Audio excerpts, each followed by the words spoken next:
কক্সবাজারে গিয়ে কোথায় থাকলাম, কোথায় খেলাম আর কি করলাম সবকিছু নিয়ে পার্ট 1 এর এই মিনি ব্লগটি।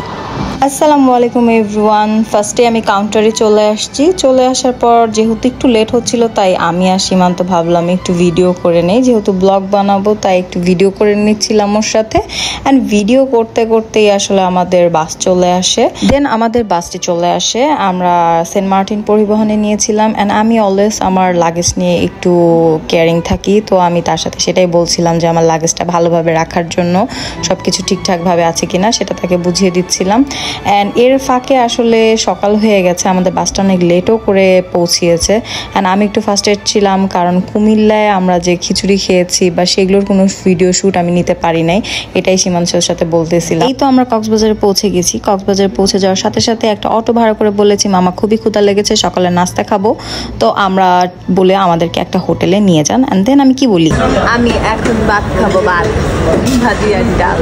মূলত এটা সকালের ব্রেকফাস্ট ছিল, বাট তারপর আমি ভাত খেতে পছন্দ করি সকালবেলা, আর সীমান্ত পরোটা নিয়েছে। অ্যান্ড দেন আমরা চলে যাই আমাদের গন্তব্যে। ইউ ক্যান সি আমরা চুজ করেছিলাম দ্য নিসর্গ হোটেল। অ্যান্ড ওইখান থেকে লবিতে আমাদের লাগেজ পিক করছিল, আর এখানে আমি কিছু ফর্মালিটিস ফিল আপ করছিলাম।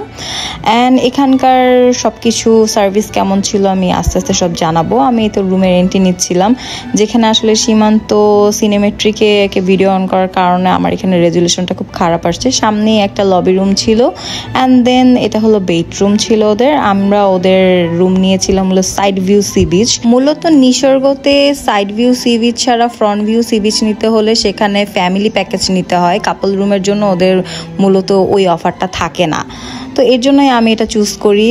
আমি আগেই বলেছিলাম আমার টপ ফ্লোর লাগবে, সো আমি 8 তলায় ছিলাম। আর এখান থেকে আমার রুমের view, oh my goodness, see the view, খুবই সুন্দর ভিউ।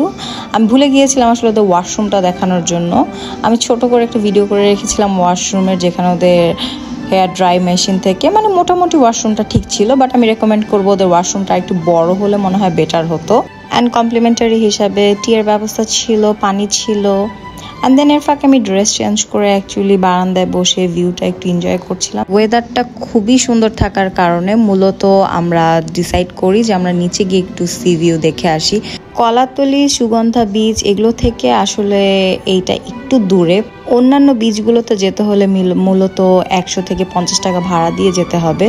অ্যান্ড আমি এখান থেকে যে সি ভিউটা দেখতে পাচ্ছিলাম সেটা অ্যাকচুয়ালি দেখানোর জন্য বলছিলাম যে এখান থেকেও খুব সুন্দর ওদের যে পার্সোনাল ভিউটা, কিন্তু ওয়েদারটা খারাপ থাকার কারণে অ্যান্ড সমুদ্র প্রচণ্ড উত্তাল ছিল, সেটার জন্য অ্যাকচুয়ালি এই জায়গার ভিউটা